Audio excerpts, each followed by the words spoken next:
Skill development యూనివర్సిటీని నిర్మించేందుకు రాష్ట్ర ప్రభుత్వం ముందుకు రావడం సంతోషించదగ్గ విషయమన్నారు విద్యావేత్తలు. హైదరాబాద్ బేగంపేటలో ఎడ్యుకేషన్ ఎకోసిస్టమ్ సాధికారతపై సదస్సు నిర్వహించింది federation of Indian chambers of commerce and industry. విద్యా వ్యవస్థలో కొత్త సవాళ్లను ఎలా ఎదుర్కోవాలనే అంశాలపై చర్చించారు. IAS officer Devasena, higher education council chairman Limbadri, scent group అధినేత బీవీఆర్ మోహన్ రెడ్డితో పాటు విద్యా సంస్థల అధిపతులు, విద్యావేత్తలు, ఇండస్ట్రియలిస్టులు పాల్గొన్నారు. Today we come together with a shared commitment to advancing education, fostering resilience and adapting to the evolving challenges that define our times. Your presence here underscores the importance of our collective mission to empower the education system, and education, as you know, is the cornerstone of thriving society.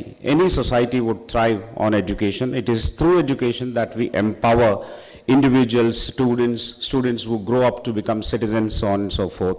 We nurture innovation and build the foundations of our future. The theme of this conference, resilience and adaptability, navigating challenges in education, could not have been more pertinent as we confront an era marked by rapid change. I've had an opportunity of meeting him on his book launches earlier, discussions earlier.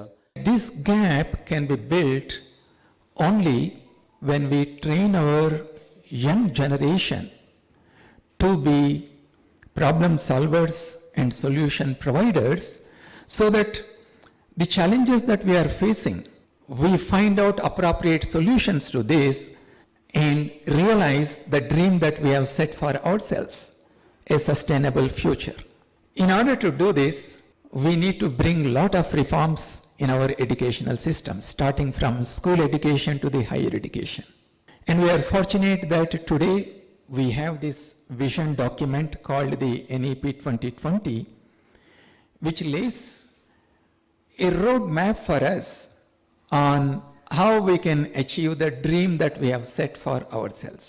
5 richest companies in the world by market cap are all technology companies.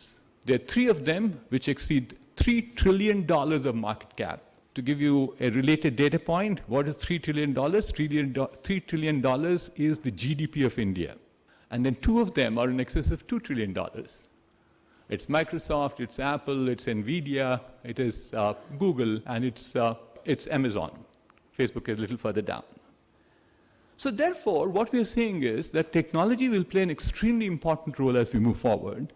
And the pace of this technology, to give you a flavor of how it is moving, but I think it should be a lot more, because the amount of productivity it is giving to people is enormous.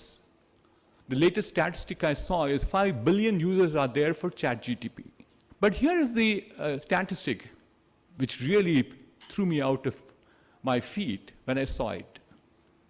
ChatGPT took 5 days to get 1 million users.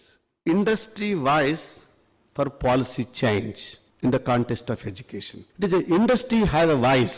What they have voice? Their voice is to send your students for the industry who will have the skills, who will have the knowledge, who will have the adaptability, who will have the multidisciplinary approach, who will have the knowledge ecosystem to adapt in the industries are concerned. So that's why the industries have voice for the policy change, and it is a right time and it is a continuous process.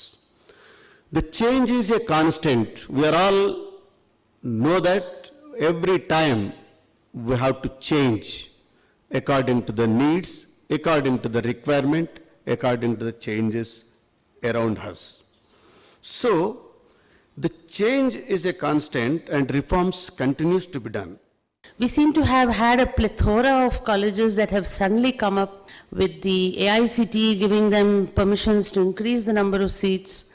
But the main core branches, that is mechanical, civil and electrical, having no takers. This is very alarming, because you really can't run this country only with computer engineers. So the government has taken a stand that we will protect the core engineering branches. And that, I think, is a very welcome step. Apart from that, we also see that there is a requirement to upskill our polytechnics. I don't know if that has come about in this report, but another welcome step taken by this government is that they want to upgrade all government polytechnics in the state, at least at the rate of